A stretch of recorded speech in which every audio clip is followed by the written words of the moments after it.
Hi guys, TSM here. Welcome back to the channel. So here we go. This is the third and final video on the Covenant fleet. Why now? Well, we obviously just had some tokens and some skins released, so it's a good time to depict what the build is and obviously what the different ships look like.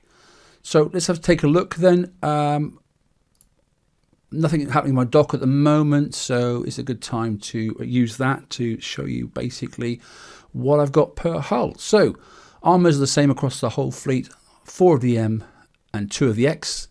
All my missiles now are Seeker, that's the limited one. That gives you 7,000 damage per missile, but there's a salvo of 4, so you split that down and it's 1,750 damage points, obviously per projectile. Specials, all the hulls have the same specials. There are different options if you don't have this special set. However, this is the set I recommend you if you want the most amount of damage output on your ships. So the anime battery, the Orcus engine, okay, the mirror maze defense system, the reef targeting console, liquid fire warheads, okay, from the previous garrison fleets, and then the biomass console. Now, why liquid fire warheads? Okay, I'll bring this across. You'll notice then with the Seeker missile, okay, and liquid fire warheads against the opposing idiom, they want you to fit on. Yes, okay, the damage, projectile damage is higher on this special. 50,000 if you're using this special, 75,000 if you're using this special. But because it's got exceptionally high building damage, it's going to be additional, nearly 200,000 more damage per projectile. Okay, and just think how many projectiles you're going to have across the whole fleet. Okay, and that's why liquid fire warheads is the better special. If we had lots of ships to kill, then yes, I would switch and I would use this one over here. But I've not. Okay, we've got lots of turrets to kill and buildings to kill, so liquid fire warheads is the way to go. Okay, so we can have some different options if you wish to. If you don't have the biomass console, okay, you can switch fire then and you can go across to Star Tracker system. It isn't as good, whilst it has 5% more on the reload. The good thing about the biomass is it has 20% more critical. 1 in 5, okay, of your projectiles is likely to have a critical chance, okay? Likely, not definitely, but likely.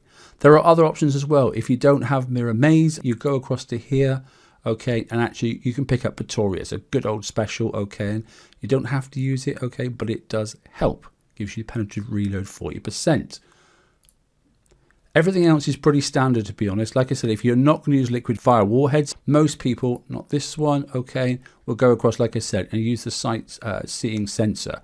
Okay, yes, it has a huge amount of penetrative damage and it looks like it's the thing to go for, but actually it's the building damage is what you want. And this one is at 220% as opposed to 90%. It's huge difference, and like I said, you're getting a phenomenal amount of extra damage by using liquid fire warheads. So that's the flagship. I have 2 other ships that are basically built the same. The standard ships, that's why they're in the same skin, exactly the same build, all Seeker missiles and the same specials. Now, countermeasure ships. I have 2. The first one then, all it's got on it is, okay, taking off 3 of the Seeker missiles and adding on 3 Gale defense systems. That's it. Everything else is exactly the same. And the second countermeasure ship then, I've got 2 additional, okay, Gale Defense System 4s, and I've got 1 MDS3. I'm finding that's all I need in this fleet, just 1 MDS3, and I need a total of 5 Gale 4s. Now, just be cautious of when you targets. If you're finding 2 of the rocket turrets are firing at you at the same time, some of those rockets will get through. But if you position yourself sensibly, you can actually just make sure that one of them is firing at you at any one time. So that's my fleet. Let's look forward then for this fleet planning cycle for 2024, because this is a critical stage really, and you need to plan ahead. Okay, so here we are then. Here is the fleet planning cycle. Now, raid is about to start next week. The Covenant X1 upgrades are coming. So that's the next week in the raid itself then. And then in April, we've got a new target as well. As soon as we finish the raid, there's 3 more targets to come, by the way. 1 in April, 1 in May, and then the final one will be in June, and that'll be it. That will be the last of the Covenant targets. And be prepared, okay? Because obviously in July, we'll be getting the very first for the new garrison hull that we don't even know what it is yet, but we know it's going to be a tier 13.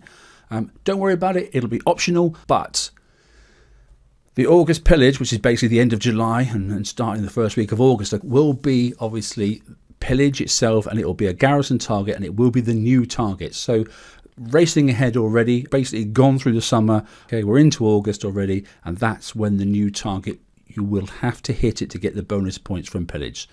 All right then. Sliding back then, the new garrison engine should be roughly around about June, okay, in the raid for June. And then we should be getting, or thereabouts, so July pillage, we should get the first of the new armors. And the July raid then, okay, we'll be getting the garrison hull, a special, and the standard weapon, not the limited weapon, the standard weapon. So that's everything basically for the rollout. Okay, so April, literally the raid starts next week, okay, and then right through there till August when you actually must use, obviously, the new garrison fleet. I don't know what it's going to look like. All I can say is basically it won't be the same as the current one we've got now. Right, so that's it, okay. 2 countermeasure holes, 3 full damage holes. On the damage holes then, please make sure, I recommend biomass console, liquid fire warheads, and it really doesn't matter too much, okay, if it's Pretorius or Mirror Maze. They both got reload 40%, okay. But these are the ones that people have already been questioning, and those are the 2 ones that I recommend you use to give you the maximum amount of building damage possible.